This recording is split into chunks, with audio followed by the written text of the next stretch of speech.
ಈಗ B J ಪಿಯವರು ಈ ಹಿಂದೂ ಸಂಘಟನೆಗಳನ್ನ ಒಳಗೂಡಿಸ್ಕೊಂಡಿವರು ಯಾವಾಗ ಎಲೆಕ್ಷನ್ ಹತ್ತಿರ ಬರ್ತಾವ ಅವ್ರಿಗೆ ಒಂದು ಇಶ್ಯೂ ಬೇಕು. ಅದು ಎಂಥ ಇಶ್ಯೂಗಳು, ಯಾವುದು ಡೆವಲಪ್ಮೆಂಟ್ ಇಶ್ಯೂಗಳಲ್ಲ. ಒಂದು ಜಾತಿ ಧರ್ಮದ ಹೆಸರಿನಲ್ಲೇ ರಾಜಕೀಯ ಮಾಡ್ಕೊಂಡು ಬಂದಾರೆ. ಇವತ್ತು ಸೆಂಟ್ರಲ್ನಾಗೂ ಕೂಡ ಇವತ್ತೇನಾದ್ರೂ ಅಧಿಕಾರ ಪಡ್ಕೊಂಡಾರ ಇವತ್ತು ಬಿ ಜೆ ಪಿಯವರು ಅಂತಂದ್ರೆ ಅದು ಬರೀ ಈ ಜಾತಿ ಆಧಾರಿತ, ಧರ್ಮಗಳ ಆಧಾರಿತ, ಇದರ ಮೇಲೆ ಇವ್ರದ್ದು ಜೀವನ, ಇದೇ ಬಂಡವಾಳ ಇವ್ರದ್ದು. ಅದೇ ರೀತಿ ಇದು ನಮ್ಮ ಆಸರ್ ಓಣಿ ಇಲ್ಲಿ ಸುಮಾರು ದಿನಗಳಿಂದ ಇಲ್ಲಿ ಮೈನಾರಿಟಿನೂ ಅದಾರ, ಪ್ಲಸ್ ದಲಿತರು ಕೂಡ ಅದಾರ.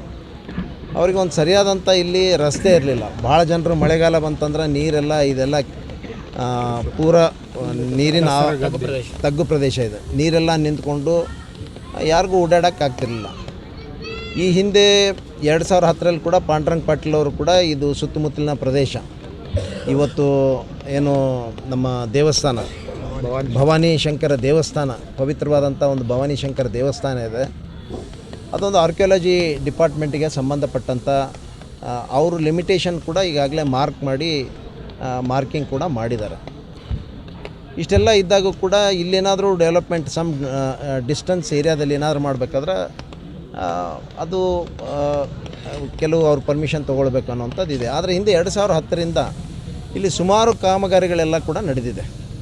ಇಲ್ಲಿ ಸುಮಾರು Panduranga Patil B J P ಮಹಾನ್ ನೇತಾ, ಮಹಾನ್ ಪಿತಾ, ಅವರು ಹಿಂದೆ ಎಲ್ಲ ಇಲ್ಲೆಲ್ಲ 2010ರಲ್ಲಿ ಸುಮಾರು ಒಂದು 10 ಕಾಮಗಾರಿಗಳನ್ನೆಲ್ಲ ಕೈಗೆತ್ಕೊಂಡಿದ್ದಾರೆ. ಇದೇ ಏನು ರಸ್ತೆ ಇದೆಲ್ಲ, ರಸ್ತೆಯಲ್ಲೇ ಡ್ರೈನ್ ಮಾಡುವಂಥದ್ದು, ಯು ಜಿ ಡಿ ಮಾಡಿದ್ದಾರೆ, ರಸ್ತೆಗಳನ್ನು ಮಾಡಿದ್ದಾರೆ.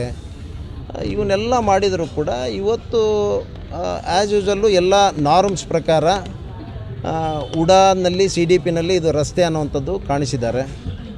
ಅದರ ಪ್ರಕಾರ ಕಾರ್ಪೊರೇಷನ್ ಕೂಡ ಅದನ್ನು ನೋಡಿಕೊಂಡು ಇಲ್ಲಿ ರಸ್ತೆ ಇದೆ. ಮತ್ತು 2023ನಲ್ಲಿ ಒಂದು ಕಮ್ಯುನಿಕೇಷನ್ನು ಸ್ಟೇಟ್ ಆರ್ಕಿಯಾಲಜಿ ಡಿಪಾರ್ಟ್ಮೆಂಟ್ಗೆ ಏನೋ ಒಂದು ಕಮ್ಯುನಿಕೇಷನ್ ಮಾಡಿದಾಗ ಇದು ಇಲ್ಲಿ ಯಾವುದೇ ಪುಷ್ಕರ ಅನ್ನುವಂಥ ಯಾವುದೇ ಸಾಕ್ಷಿಗಳೇ ಇಲ್ಲ, ಇಲ್ಲಿ ಯಾವುದೇ ಪುರಾವೆಗಳು ಇಲ್ಲ.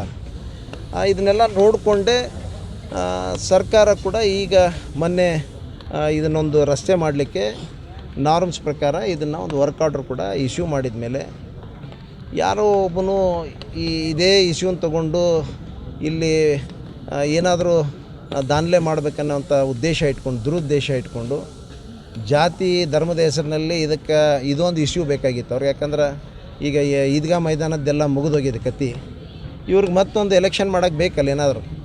ಅದಕ್ಕೆ ಇದೊಂದು ಇಶ್ಯೂನ ತೊಗೊಂಡು ಇಲ್ಲಿ ಪುಷ್ಕರ ಇದೆ ಅನ್ನುವಂಥದ್ದು ಹಿಂದೆ ಇತಿಹಾಸ ಇತ್ತು, ನಾವು ನೋಡಿದ್ವಿ ಅಂತೇನು ಏನೇನೋ ಕತ್ತಿ ಹೇಳ್ತಾರೆ. ಆದರೆ ಇದು ಎಲ್ಲಿ ಇತಿಹಾಸ ಮೋಸ್ಟ್ಲಿ ನಮ್ಮ ಸ್ಟೇಟ್ ಆರ್ಕಿಯಾಲಜಿಯಾಗಿ ಇರಲಾರ್ದಂಥದ್ದು ನಾಗ್ಪುರ್ ಯೂನಿವರ್ಸಿಟಿ ಐತಲ್ಲ, ಅದರೊಳಗೆ ಏನಾದರೂ ಪುರಾವೆ ಸಿಕ್ಕಿರ್ಬೇಕು ಅವ್ರಿಗೆ, ಗೊತ್ತಿಲ್ಲ ನನಗೆ. ಆ ಬೇಸ್ ಮೇಲೆ ಇವರು ದಂತಕಥೆಗಳನ್ನು ಕಟ್ಟಿಬಿಟ್ಟು ಇಲ್ಲಿ ಇಲ್ಲ ಸಲ್ಲದ ಆರೋಪಗಳನ್ನು ಮಾಡ್ತಾಯಿದ್ದಾರೆ. ಇದು ಸರಿಯಲ್ಲ. ಕಾನೂನು ಸುವ್ಯವಸ್ಥೆಯನ್ನು ಹಾಳು ಮಾಡುವಂಥದ್ದು. ಈಗಾಗಲೇ ಹುಬ್ಬಳ್ಳಿ ಧಾರವಾಡ ಇವರಿಂದ, ಈ ಮನುವಾದಿಗಳಿಂದ, ಈ ಜಾತಿವಾದಿಗಳಿಂದ ಹಿಂದೆ ನಡೆದಂಥ ಘಟನೆಯಿಂದ ಸುಮಾರು 10 ವರ್ಷ ಹಿಂದೆ ಹೋಗ್ಬಿಟ್ಟಿದ್ದೀವಿ. ಹುಬ್ಬಳ್ಳಿ ಧಾರವಾಡ ಭಾಳ ಕೆಟ್ಟದಾದಂಥ ಪರಿಸ್ಥಿತಿ ಇತ್ತು. ಇವತ್ತೇನೋ ಚೇತರಿಸ್ಕೊಂಡಿದ್ವಿ, ಮತ್ತು ಹುಬ್ಬಳ್ಳಿ ಧಾರವಾಡ ಶಾಂತತೆ ಇದೆ. ಅದಕ್ಕೆ ಇವತ್ತು ಮತ್ತೆ ಇದೇ ಕೆಲಸ ಇವರು ಪ್ರಾರಂಭ ಮಾಡಿದ್ದಾರೆ. ಅದಕ್ಕೆ ಇವತ್ತು ನಾವೆಲ್ಲ ಹಿಂದೂ ಮುಖಂಡರಲ್ಲೆಲ್ಲ ಎಲ್ಲ ಮುಖಂಡರು ಕೂಡ ನಾವಿಲ್ಲೆಲ್ಲ ಭಾಗಿಯಾಗಿದ್ವಿ. ಇವತ್ತಿಲ್ಲಿ ರಜತ್ ಇರ್ಬೋದು, ನಮ್ಮ ಉಳ್ಳಿಕಾಶಿಯವ್ರು ಇರ್ಬೋದು, ಪ್ರಭು ಪ್ರಭಾಕರ್ ಇರ್ಬೋದು, ರಜನಿಯವ್ರು ಇರ್ಬೋದು, ಶ್ರೀನಿವಾಸ್ ಬೆಳದಡಿಯವ್ರು ಇರ್ಬೋದು, ನಮ್ಮ ಸಂತೋಷ್ ಇರ್ಬೋದು, ಚೇತನ್ನು, ಎಲ್ಲ ಮುಖಂಡರು ಕೂಡ ನಾವು ಇವತ್ತೆಲ್ಲ ಸೇರಿಕೊಂಡು, ಅರ್ಜುನ್ ಇರ್ಬೋದು, ಮಾರುತಿ ದೊಡ್ಡಮನಿಯವರು, ಎಲ್ಲ ಮುಖಂಡರೆಲ್ಲ ದಲಿತ ಮುಖಂಡರು ಸೇರಿಕೊಂಡು ಇಲ್ಲಿ ನಮ್ಮ ಭಾಗದ ಜನರಿಗೆ, ನಮ್ಮ ದಲಿತರಿಗೆ ಏನು ಸಮಸ್ಯೆ ಆಗಿದೆ ಅದನ್ನು ಸರಿಪಡಿಸಲಿಕ್ಕೆ ನಾವೆಲ್ಲ ಇಲ್ಲಿ ಬಂದಿದ್ದೀವಿ. ಆದರೆ ಇವರು ವಿನಾಕಾರಣ ಈ ರೀತಿ ದಾನ್ಲೆ ಮಾಡಿ ಸಮಾಜದ ಸ್ವಾಸ್ಥ್ಯ ಹಾಳು ಮಾಡುವಂಥ ಕೆಲಸ ಮಾಡಬಾರ್ದು. ಅದಕ್ಕೆಲ್ಲ ಹಿಂದೂಗಳದೀವಿ, ನಾವೆಲ್ಲ ಏನು ಅವರೊಬ್ಬರೇ ಹಿಂದೂಗಳಲ್ಲ, ಅದಕ್ಕೆ ಹಿಂದೂಗಳೇ ನಾವೆಲ್ಲ ನಿಂತ್ಕೊಂಡಿದ್ದೀವಿ. ಅದಕ್ಕೆ ಈ ರೀತಿ ಆದರೆ ಮುಂದೆ ಅದನ್ನು ಬೇರೆ ರೀತಿ ಎಲ್ಲ ಹಿಂದೂಗಳೇ ಎದ್ದು ನಿಲ್ಲಬೇಕಾಗ್ತದೆ.